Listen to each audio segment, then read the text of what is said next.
अस्सलाम वालेकुम व्यूअर्स, कैसे हैं? ठीक ठाक हैं, उम्मीद है खैरियत से होंगे। आज फिर एक न्यू वीडियो के साथ आपके सामने पेश हुए हैं। आज हम जिस टॉपिक पे वीडियो बना रहे हैं, इससे पहले भी एक दफ़ा मैंने इस पे वीडियो बनाई थी, लेकिन इस पे दूसरी वीडियो मैं नहीं बना सका, तो टाइम की कमी की वजह से नहीं बना सका। आज दूसरी वीडियो बना रहा हूँ एनालिटिकल रीजनिंग से रिलेटेड 25 मोस्ट इम्पोर्टेंट एमसीक्यूज़ जो आपके लिए हेल्पफुल होंगे OGDCL के जो 2026 का MTO प्रोग्राम है उसमें भी, प्लस NTS से रिलेटेड कोई भी टेस्ट है आपका, किसी और ऑर्गेनाइजेशन का टेस्ट है, तो उसमें ये जो सेक्शन है ये ज़रूर आता है। और आज जो मैं आपको आइडिया देने जा रहा हूँ वो बहुत ही इम्पोर्टेंट आइडिया है जो मैं आपको इस वीडियो में दूंगा इंशाल्लाह। तो आपसे गुजारिश है कि आप अगर चैनल पे नए हैं तो चैनल को सब्सक्राइब कर दें, और इसके अलावा जो है लाइक और शेयर कर दें अपने दोस्तों के साथ। चलें बिस्मिल्लाह करते हैं बिना वक्त को ज़ाया किए। तो सबसे पहले हमारे पास है 25 most important analytical reasoning MCQs for OGDCL management training officer test 2026। इसमें जो हमारा MCQ नंबर 1 है उसमें हमें कह रहा है if all engineers are graduates and some graduates are managers then, तो फिर ऑप्शन हमें दिए हुए हैं all engineers are managers, some engineers are managers, some managers are engineers, no definite conclusion. तो ऑप्शन डी जो है यहाँ पे वो हमारा करेक्ट होगा। अच्छा, एनालिटिकल रीजनिंग में ना आपके माइंड को चेक किया जाता है, आपकी मेंटेलिटी को चेक किया जाता है, आप कितने इंटेलिजेंट हैं ये चीज़ चेक किया जाता है, आपका लॉजिक किस तरह का है ये चीज़ चेक की जाती है। तो यहाँ पे आप स्टेटमेंट पढ़ेंगे तो आपको खुद ब खुद समझ आ जाएगी कि इसका जो है आंसर क्या होना चाहिए। और आपको एक टिप देता चलूँ कि आप एक एक स्टेटमेंट को रफ वर्क में लिखते जाएंगे तो वो आपके लिए आसानी हो जाएगी इस तरह, और आप यानी कि आपको जो राइट आंसर होगा वो फाइंड करने में कोई मुश्किल दरपेश नहीं आएगी। दूसरे MCQ की तरफ चलते हैं। यहाँ पे कह रहा है complete the series, complete the series. यहाँ पे क्या है 2, 6, 12, 20, 30। तो नेक्स्ट नंबर हमारे पास क्या होगा? यहाँ पे नेक्स्ट नंबर हमारे पास होगा 42। अब ये किस तरह पता चल रहा है? यहाँ देखें 2 के बाद 4 का डिफरेंस 6, ठीक है। फिर अगला इवन नंबर 6 है, 6 के बाद जो है 8 का डिफरेंस,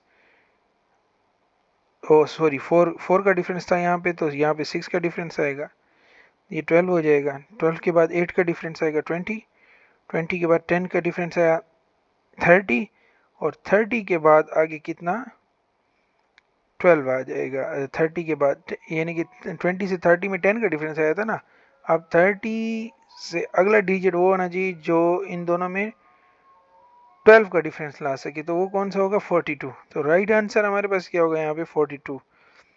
अच्छा, MCQ नंबर 3 की तरफ बढ़ते हैं। यहाँ पे ये कह रहा है find the odd one out. तो ऑड वन आउट कौन सा होगा? Square, rectangle, triangle, parallelogram. तो यहाँ पे जो है हमारे पास ट्रायंगल जो है वो ऑड वन आउट है यहाँ पे। If Monday is equal to 1 2 3 4 5 6 then day, और आगे क्वेश्चन मार्क है। अब यहाँ पे क्या है, आपको थोड़ा सा लॉजिक यूज करना है। MONDAY। अब M किसके इक्वल है यहाँ पे 1 के, O किसके इक्वल है 2 के, N किसके इक्वल है 3 के, एंड DAY उसने पूछा है, तो वो 4 5 6 के इक्वल हुआ ना डेफिनेटली। तो यहाँ पे हमारा ऑप्शन ए जो है वो करेक्ट होगा। ऑप्शन बी, सी और डी को हम इग्नोर करेंगे, ऑप्शन ए जो है वो करेक्ट होगा यहाँ पे। तो उसको हम जो है ना करेक्ट आंसर यहाँ पे एज्यूम करेंगे और टिक कर देंगे। MCQ नंबर 5 हमें कह रहा है A is taller than B, B is taller than C, who is shortest. अब यहाँ पे आप लिखते जाएंगे A is taller than B, तो आप लिख लेंगे A greater than B, B is taller than C, तो बी ग्रेटर देन सी है, तो कैसे होगा A is greater than B is greater than C, who is shortest, तो यहाँ पे सी है ना, डेफिनेटली सी सबसे ज़्यादा छोटा है, तो ऑप्शन सी हमारा यहाँ पे क्या होगा, राइट आंसर होगा। अब एमसीक्यू नंबर 6 में फिर कह रहा है कंप्लीट द सीरीज, तो अच्छा ये आपकी प्रैक्टिस है, आपको यहाँ से आइडिया होगा चीज़ों का। कंप्लीट द सीरीज यहाँ पे क्या है, 3, 9, 27, 81, नेक्स्ट क्या आएगा यहाँ पे 243। अब ये लॉजिक मैं आप पे छोड़ रहा हूँ, यहाँ मैं आपको नहीं बताता, आप कमेंट बॉक्स में बताएं कि ये किस तरह यहाँ पे 243 आ रहा है, ठीक है। और अगर समझ ना आ रही हो तो आप फिर बता सकते हैं, तब मैं आपको कमेंट में ही इसको एक्सप्लेन करूँगा, लेकिन ये मैं आपके लिए छोड़ रहा हूँ, बहुत ईजी सा है, ठीक है। तो आपने मुझे लाजमी इसका आंसर देना है। अच्छा, एमसीक्यू नंबर 7 की तरफ चलते हैं। If P is brother of Q and Q is sister of R, then P is R's, तो पी आर का क्या होगा, तो कह रहे पी क्यू का ब्रदर है, क्यू आर का सिस्टर है, तो डेफिनेटली वो ब्रदर हुआ ना, ये भी, तो पी और आर जो है ये क्या हो गया आपस में, ये भी ब्रदर हुए, तो इसका ऑप्शन ए यहाँ पे करेक्ट होगा, बी सी और डी को हम यहाँ पे इग्नोर कर देंगे। अच्छा, option MCQ number 8, which number comes next, ठीक है, यहाँ पे उसने 1, 4, 9, 16, 25 और नेक्स्ट यहाँ पे पूछे क्या आएगा, ये आपके लिए छोड़ दूँ या बता देता हूँ। यहाँ पे 1 के बाद देखें नेक्स्ट ऑड नंबर क्या है, 3 है ना, 3 का गैप है, नेक्स्ट नंबर 4 आ गया, 4 3 का गैप दिया था ना, 3 के बाद ऑड नंबर क्या है हमारे पास 5 है, 4 के बाद हमने 5 को यहाँ पे ऐड किया, तो ये 9 आ गया, ठीक है। 5 के बाद 7 है, 7 को ऐड किया 16, इस तरह, देन 25 एंड नेक्स्ट क्या आएगा 36 आएगा। आपको लॉजिक समझ आ गई होगी। तो करेक्ट आंसर क्या है यहाँ पे हमारे पास, सी जो है हमारा राइट आंसर है। एमसीक्यू नंबर 9 पे चलते हैं। यहाँ कह रहा है if all pens are stationery and some stationery are books, then option A some pens are books, all books are pens, no conclusion, all stationery are pens. तो यहाँ पे नो कंक्लूजन है, किसी तरह से भी कोई लॉजिक नहीं बन रहा, तो यहाँ पे हमारा करेक्ट आंसर जो होगा वो क्या होगा, एक्यूरेट आंसर जो होगा वो नो कंक्लूजन होगा। एमसीक्यू नंबर 10, इसमें कह रहा है फाइंड द ऑड वन, तो ऑड वन क्या होगा, एप्पल, मैंगो, बनाना, पोटैटो। अब ये एक ही कैटेगरी से हैं, एप्पल, मैंगो, बनाना, ये फ्रूट की कैटेगरी से हैं, जबकि पोटैटो जो है ये हमारे पास किस चीज़ में आ जाता है, ये हमारे पास सब्जी में आ जाता है, ठीक है। तो यहाँ पे पोटैटो जो है ऑड वन है। एमसीक्यू नंबर 11 की तरफ चलते हैं।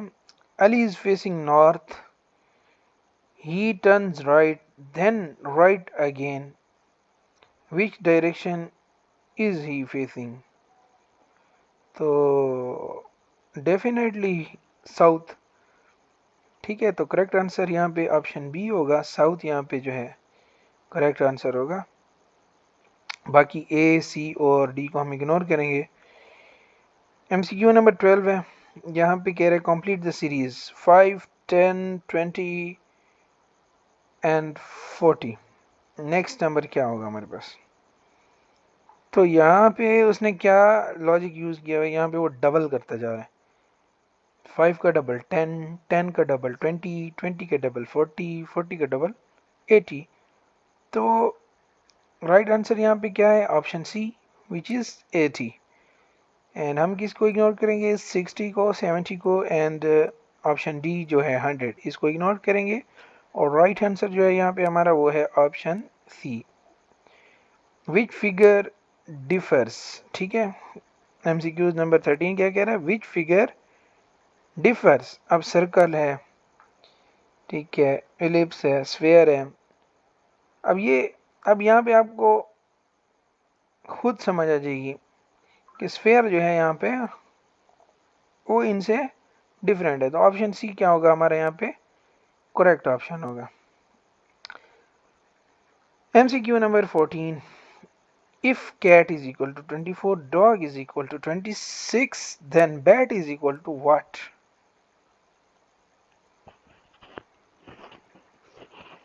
तो यहाँ पे करेक्ट आंसर हमारा क्या होगा? करेक्ट आंसर हमारा होगा 23।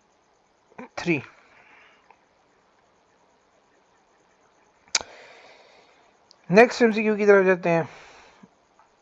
A clock shows 3:15. What is the angle between the hands? ये MCQ मैंने पहले भी कवर कराया था, दोबारा इसलिए ले क्योंकि इंपॉर्टेंट है।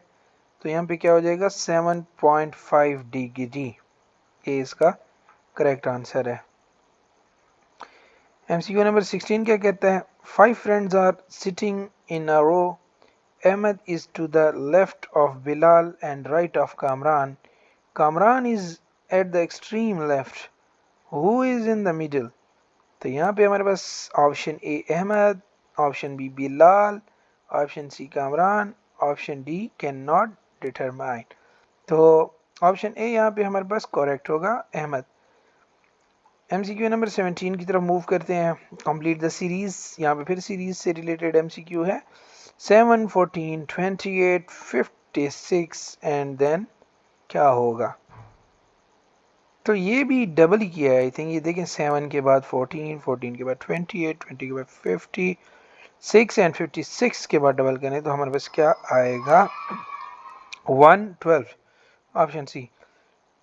अब MCQ नंबर 18 की तरफ चलें तो if south is coded as TPVUI then north is coded as, तो नॉर्थ हमारे पास क्या होगा? OPSUI, ठीक है। अब यहाँ पे क्या किया है देखिए ना आप, SOUTH के बाद TPVUI, S का नेक्स्ट जो अल्फाबेट है वो T है, O का P है, ठीक है, U का V है, तो यानी कि नेक्स्ट अल्फाबेट डालता गया। अब यहाँ पे नॉर्थ का क्या होगा? N के बाद O आता है, O के बाद P आता है, ठीक है, R के बाद क्या आता है, यानी कि ये इसका जो है करेक्ट ऑप्शन है। तो आपने थोड़ा सा लॉजिकली थिंक करना है और इंशाल्लाह आप अपने रिजल्ट पर पहुंच जाएंगे और करेक्ट ऑप्शन आप ढूंढ लेंगे इस तरीके से। अच्छा, MCQ number 19, which one is different? यहाँ पे option A car, option B bus, option C train, option D क्या है? बाइसिकल। तो यहाँ पे जो डिफरेंट है वो बाइसिकल है, ठीक है। अब MCQ नंबर 20, इसमें क्या कहता है? If all teachers are educated and some educated are rich then, यानी कि तमाम टीचर्स पढ़े लिखे हैं, एजुकेटेड हैं, सम एजुकेटेड आर रिच, उनमें से कुछ जो हैं वो अमीर हैं, then all teachers are rich, नहीं, सारे रिच नहीं हो सकते। Some teachers are rich, no conclusion, all rich are teachers, ठीक है। तो यहाँ पे नो कंक्लूजन आएगा। अभी 21 में हमारे पास क्या कह रहा है? Complete the series 11, 13, 17, 19, 23 and next क्या होगा हमारे पास यहाँ पे? 29, ठीक है। अभी चलते हैं जी नेक्स्ट MCQ की तरफ। A man walks in 10 metre north then 10 metre east, in which direction he is from the starting point? तो ये नॉर्थ ईस्ट आएगा यहाँ पे। अच्छा, ये बहुत ही ज़्यादा इंपॉर्टेंट MCQ है, बहुत दफ़ा ये आ चुका है, ठीक है। इस पे आप जो है ना यानी कि इस पे तवज्जो दें और इसको ज़हन नशीं कर लें, बहुत दफ़ा आ चुका है।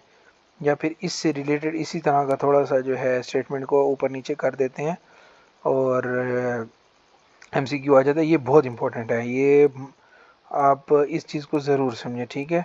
और इससे पहले जो वो एंगल्स वाला मैंने एक MCQ यहाँ पे इस वीडियो में भी लाया और पिछली में भी वो मैंने रखा था, वो भी बहुत इंपॉर्टेंट कॉन्सेप्ट है, तो ये आपने ज़रूर देखना है इसको।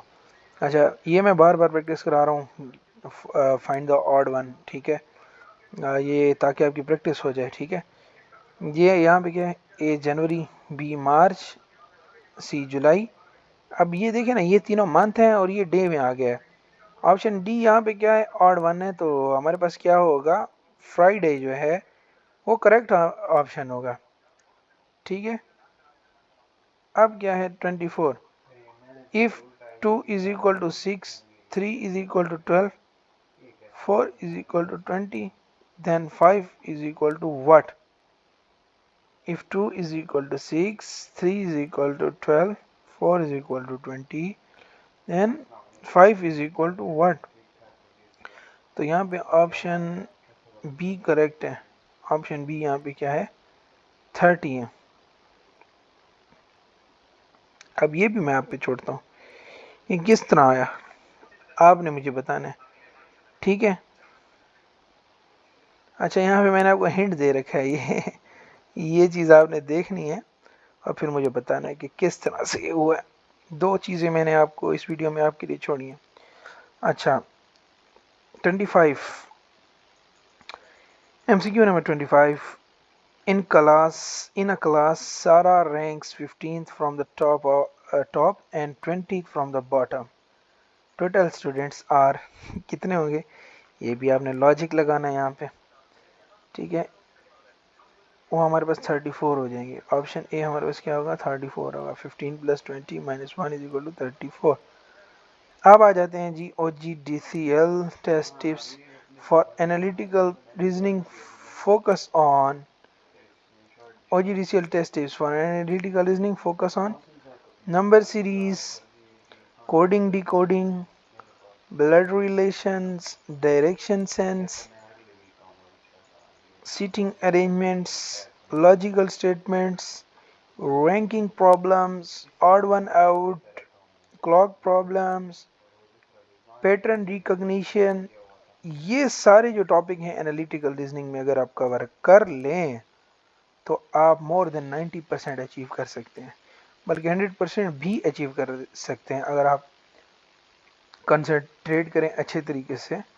और ये सारे क्वेश्चन जो हैं आपके लिए हेल्पफुल होंगे OGDCL के MTO प्रोग्राम के लिए, NTS के लिए, PPSC के लिए, FPSC के लिए, और जो अदर एप्टीट्यूड टेस्ट जो हैं उन सब के लिए जो है ये आपके लिए बहुत ज़्यादा हेल्पफुल होंगे। तो ये आज की थी एक छोटी सी बहुत ही इम्पोर्टेंट वीडियो, ठीक है। तो आप ये टॉपिक्स कवर करें, इनसे रिलेटेड और भी MCQs प्रिपेयर करें, और इंशाल्लाह जब आप टेस्ट में अपीयर होंगे तो आप बहुत अच्छा स्कोर करेंगे, ठीक है जी। अभी यहाँ पे वीडियो को एंड करते हैं, इंशाल्लाह मिलते हैं नेक्स्ट वीडियो में, तब तक के लिए अल्लाह हाफिज़।